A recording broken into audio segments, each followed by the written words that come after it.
अस्सलाम वालेकुम वरहमतुल्लाहि वबरकातुहू। देखिए, मेरा मानना है कि जो एक एमएलए होता है ये लोगों का खिदमत गुजार होता है, ये एक सोशल वर्क करता है।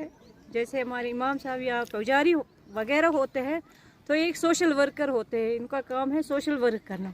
जब ये सोशल वर्क करते हैं तो इनको तनख्वाह की ज़रूरत नहीं होती है, उनके ऊपर कोई तनख्वाह नहीं, ये रज़ाकाराना काम है। जो सोशल वर्क करना चाहते हैं उनको कोई तनख्वाह नहीं मिलनी चाहिए। अब जबकि हमारे एमएलए साहब खुद को कहते हैं कि हम लोगों की खिदमत करते हैं, हम लोगों ने हमें बड़ी मैंडेट दिया होता है, लोगों ने चुन के भेजा होता है हम लोगों की खिदमत कर। अगर लोगों की खिदमत करते हैं तो तनख्वाह की ज़रूरत ही नहीं है।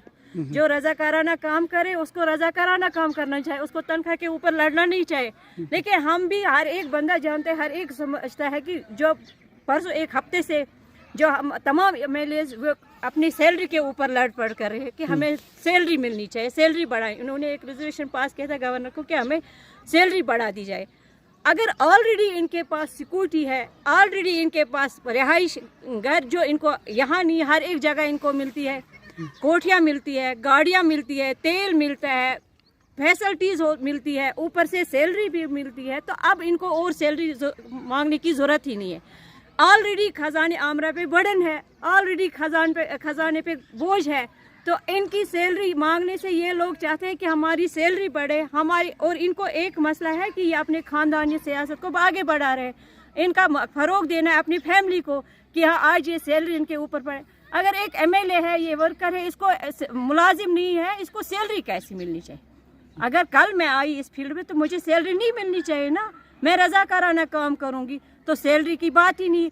अब जब सब कुछ मिल रहा है फिर यही लोग इतना मिलने के बाद ऊपर से ये करप्शन में आ जाते हैं।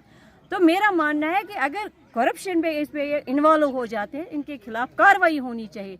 ऑलरेडी जब सैलरी है, एक अरसों हमने सुना है कि जो फारूक साहब के उनके ऊपर केस हुआ है कि उन्होंने करप्शन की है। एमएलए जब ये एमएलए होता है फिर चीफ मिनिस्टर बनता है, फिर इनके पास तमाम फैसिलिटियाँ होती है, गाड़ियाँ होती है, सब कुछ मिलता है, फिर यही लोग करप्शन में फंस जाते हैं। इनका अगर करप्शन को साफ करना है तो यही करप्शन क्यों करते, जबकि इतना फैसिलिटी मिलने के बाद ये लोग करप्शन में इन्वॉल्व हो जाते हैं। इनके ऊपर मैं गवर्नर इंतज़ामिया से अपील करती हूँ आपके माध्यम से कि इनके पास इलेक्शन कमीशन मिलना होना चाहिए, इनके ऊपर एक जज, हाई कोर्ट का जज मुकर्रर होनी चाहिए ताकि इनके ऊपर खिलाफ सख्त कार्रवाई होनी चाहिए। जो भी बंदा इसमें मुलव्वस, चाहे वो कोई भी लेजिस्लेटिव साहिब का हो, प्रेजेंट हो, जैसे मैंने अभी कहा है पिछले जो पीडीपी की हुकूमत थी, जब महबूबा मुफ्ती जी की हुकूमत थी, तो उन्होंने अपने दौर में जो एमएलए का कोटा उन्होंने अपने दौर में जो उनके पीछे पीछे भागते थे, झंडे उठाते थे या नाराबाजी करते थे, उन्होंने क्रैश कोर्स 15 दिन का करवाया। फिर उन्होंने महकमे हर एक डिपार्टमेंट पे उन्होंने मुख्तलिफ महकमों में लगाया है। जो लोग डिज़र्विंग थे, जिन्होंने कोर्स किया था 2 ईयर्स का, वो बेचारे रो रहे हैं, या तो वो ड्रग्स के ऊपर जा रहे हैं या तो वो जेलों में पड़े हैं। लेकिन जिनका हक था उनको मिला नहीं।